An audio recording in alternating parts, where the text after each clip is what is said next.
It wasn't that long ago that dealerships were charging $5,000, $10,000, $20,000 above MSRP in the form of dealership markups. It feels like it was just yesterday. And that's because it was. It was yesterday. According to a Toyota dealership out of Longview, Texas, they are currently charging over $9,900 in dealer markups for a Toyota Sequoia, bringing the purchase price to close to $90,000. Yes, this was yesterday. And I've been following the car market and dealership news for a long time now, and over the course of the last couple of months, I've essentially come to the conclusion that dealerships just don't want to sell cars. Either that or they absolutely do not care about their customers. That is truthfully the only explanation that I can come to for why dealerships are marking up cars the way that they currently are. Because given the current car market, there is absolutely no reason why dealerships should be charging any sort of dealership markup at all. And the thing is, the markups are sort of all over the place. There isn't really any sort of pattern, rhyme, or reason as to why dealerships are marking up these specific cars. And before you say it, I know what dealerships are going to say.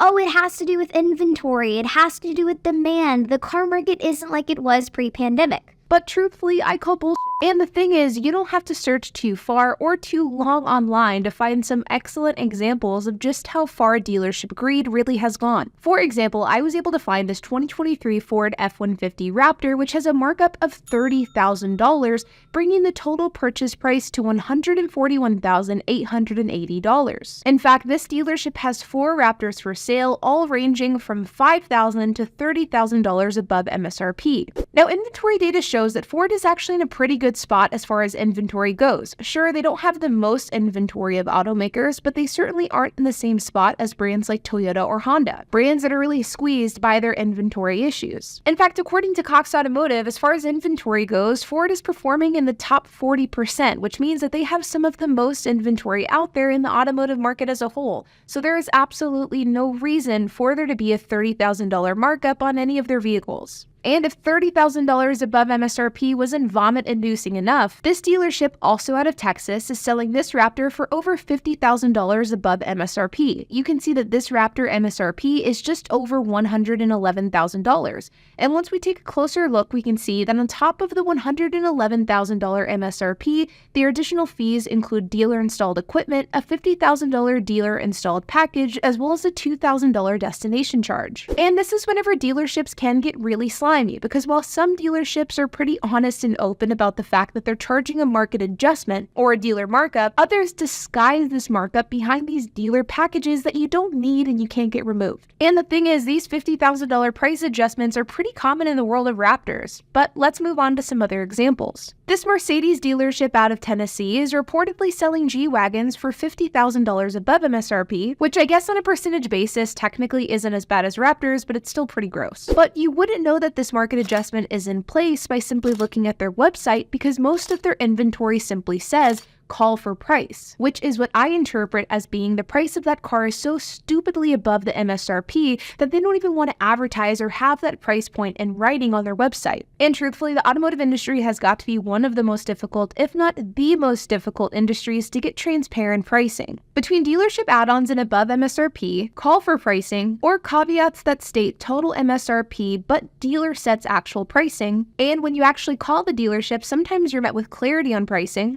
All cars are over MSRP at this point, whether it's dealer markup or dealership addendum. So normally it's like $64.95, but I can reduce it down to like $44.95 if you want to put a deposit for one. No, those are being sold at $5,000 over. And other times you're met with no transparency at all. Not really sure about the markup because I just got it in my inventory. It hasn't been updated.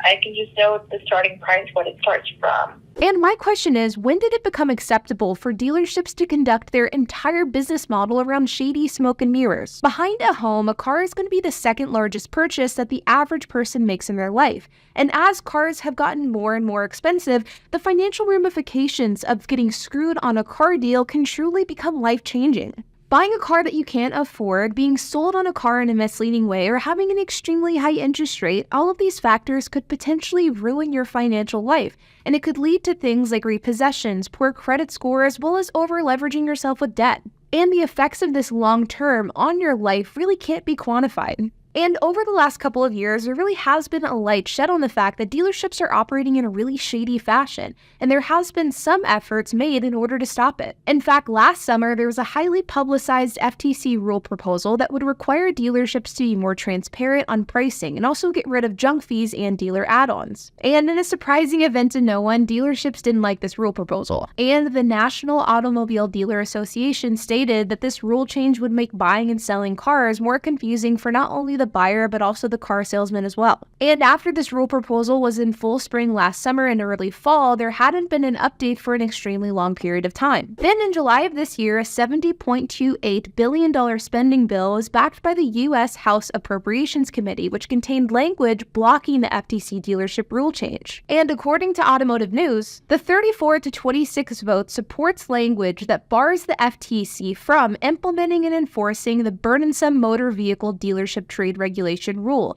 according to Financial Services and General Government Subcommittee summary shared by the committee on July 13th. And on the National Automobile Dealer Association's website, it stated, Congress must slow down the proposed vehicle shopping rule to protect consumers and small business dealers from a flawed proposed rule that would needlessly impact significant burdens and costs. So in a not-so-surprise series of events, the National Automobile Dealer Association was not in support of this FTC rule change, and as of now, it looks as though this rule change has been put on the back burner. Now, I wonder why political leaders are in favor of limiting FTC interference into the way that dealerships operate. Could it have something to do with the nearly $3 million in campaign contributions last year from the National Automobile Dealer Association? Or could it be the $5.7 million spent in lobbying efforts?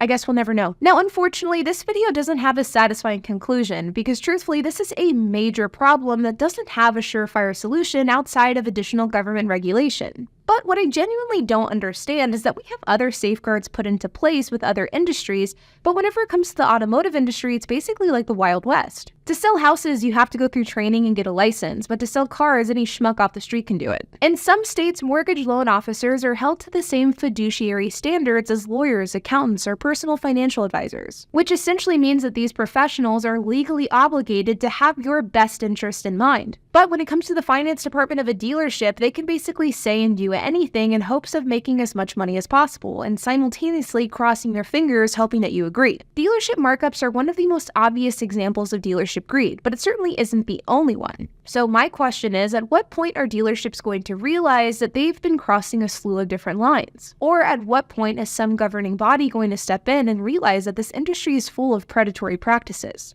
And unfortunately, I don't think any of us know the answer to that, especially whenever we still have people who are paying over $50,000 above MSRP for a Ford Raptor. But like always, you guys, I hope that you enjoyed this video. If you have any questions, comments, if you have anything to add, I would love to hear it, so make sure to leave a comment down below. And while you guys are at it, make sure to hit the like button, hit that subscribe button, and hit the notification bell, and I will see you guys in the next video.